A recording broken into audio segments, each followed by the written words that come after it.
¿Qué tal, queridos hermanos, amigos? Qué bueno poder compartir este tiempo con ustedes.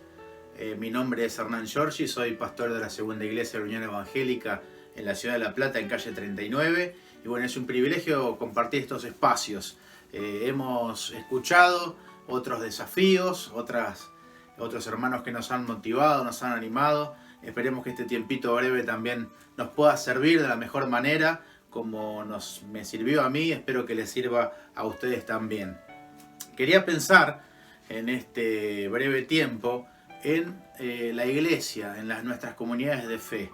Yo creo que este tiempo donde es un tiempo diferente, nos sirve para parar la pelota y pensar un poco en lo que venimos haciendo como iglesias y en lo que debemos hacer de acá para adelante. ¿Qué es lo que estaba funcionando bien? ¿Qué es lo que debemos cambiar? En fin, y yo quiero hablarles hoy de algunos conceptos y principios que Dios nos deja, de modelos de iglesias que el Señor nos deja y que creo que debemos recuperar. Por eso el título que le puse a esta charla es recuperar el modelo de Jesús. Recuperar el modelo de Jesús en lo que tiene que ver con la iglesia. Y quería leer un texto que está en el Evangelio de Mateo, capítulo 20, versículo 25. Está en el contexto en que dos de los discípulos, Juan y Jacobo, le piden al Señor tener un lugar preponderante en su reino. Y todos los demás discípulos se enojan ante esta actitud, por lo cual el Señor, en medio de la discusión, los tiene que llamar aparte y mostrarles algunas cosas que estaba ocurriendo entre ellos y que creo que son las mismas problemáticas que tenemos nosotros y que debemos seguramente sacar de nuestras vidas. Y les da un ejemplo, les da un modelo a seguir, un modelo totalmente diferente a lo que ellos venían pensando. Y creo que sería bueno en este tiempo recordar estos conceptos, estos principios que Dios nos da. Dice el versículo 25 de Mateo: Jesús los llamó y les dijo: como ustedes saben, los gobernantes de las naciones oprimen a los súbditos y los altos oficiales abusan de su autoridad. Pero entre ustedes no debe ser así. Al contrario, el que quiera hacerse grande entre ustedes deberá ser su servidor, y el que quiera ser el primero deberá ser esclavo de los demás. Así como el Hijo del Hombre no vino para que le sirvan, sino para servir y para dar su vida en rescate por muchos. Yo tenía un profesor en el seminario que cada vez que él venía a clase, iba a comenzar una clase, él escribía una frase en el pizarrón. Y después comenzaba a hablar. Pero antes de hablar, de decir algo, él escribía una frase, así vez tras vez. Él escribía: entre ustedes no debe ser así. Y nos hacía pensar en aquellas cosas que no deberíamos hacer más, que no teníamos que hacer más como creyentes, como iglesias, que teníamos que dejar de lado. Y yo quiero que en esta primera parte de esta charla pensemos a través de este texto en tres grandes problemas, tres grandes cosas que nos perturban como comunidad de fe, que nos han hecho mal y que debemos erradicar, sacar de afuera de la iglesia, para después pensar en tres principios que el Señor nos da para seguir su modelo. En primer lugar, lo que debemos sacar es el individualismo. Fíjense que estos dos discípulos pensaron en ellos, pensaron en su bienestar, pensaron en el futuro de ellos que tenían por delante, y es un problema que nosotros tenemos. Pensamos muchas veces en el yo, en nosotros, en estar bien, en sentirnos bien, en hacer lo mejor posible para nuestras vidas. Pero la enseñanza de Jesús es en pensar más en nosotros, en el otro, que en nosotros mismos.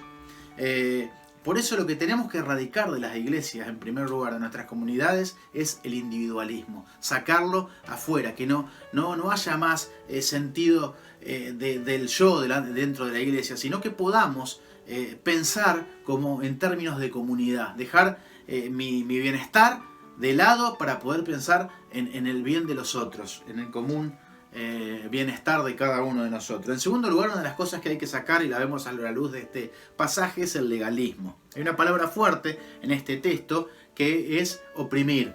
Dice: los gobernantes oprimen a sus súbditos. La palabra oprimir significa poner presión desmedida sobre una cosa, sobre algo. apretar de más. No sé si alguna vez han apretado una rosca de más y se ha roto el tornillo. A mí me ha pasado. Bueno, las comunidades de fe muchas veces hemos puesto mucha presión en nuestros prójimos. Hemos apretado demasiado la tuerca y las personas se han sentido oprimidas. Nosotros le presentamos un evangelio de amor, un evangelio de libertad, un evangelio de gracia, pero apenas ponían el pie dentro de la iglesia decíamos esto no se puede hacer, y poníamos pesadas cargas que ni aún nosotros podíamos cumplir, como el Señor le dice a los escribas, ¿no? Y creo que la iglesia tiene que repensar esto, no poner las cargas desmedidas en las personas que se acercan a la gracia de Dios, que se acercan al evangelio de Dios. Entonces sacar el individualismo, sacar el legalismo y también, otra de las cosas, sacar el autoritarismo. Acá nos habla del abuso de poder. La iglesia ha sufrido esta problemática por siglos, ¿no? Tomar el papel de la que tenía la única palabra, ¿no? Y imponer muchas veces algunas circunstancias, algunos mandamientos, y tenemos que entender que esto no es lo que Dios quiere, ¿no? Que para el Señor lo más importante son las personas, y no los programas, y no las actividades, y no las cosas que rodean a la iglesia, sino las personas. Sé que estas cosas son cosas dañinas que nos hacen mal y que hay que sacarlas de la iglesia. Pero quiero hablarles del modelo de Jesús y mostrarles rápidamente otras tres cosas. Tres cosas que sí debemos recuperar, que debemos ir tras ellas. La primera es el servicio. El Señor les dice, yo vine para servir.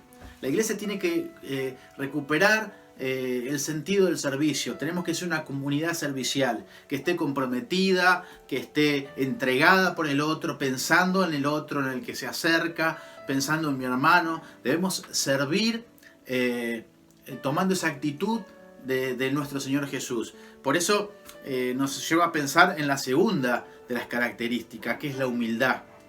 El Señor Jesús, dice Filipenses, se humilló hasta lo máximo.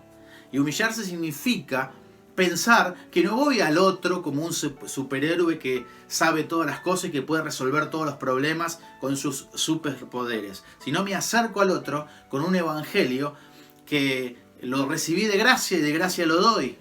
No soy merecedor de nada. Todo lo que tengo, lo que sé, lo que me rodea es porque Dios me dio esa posibilidad. Y me acerco al otro con esa gracia, con esa humildad de compartirle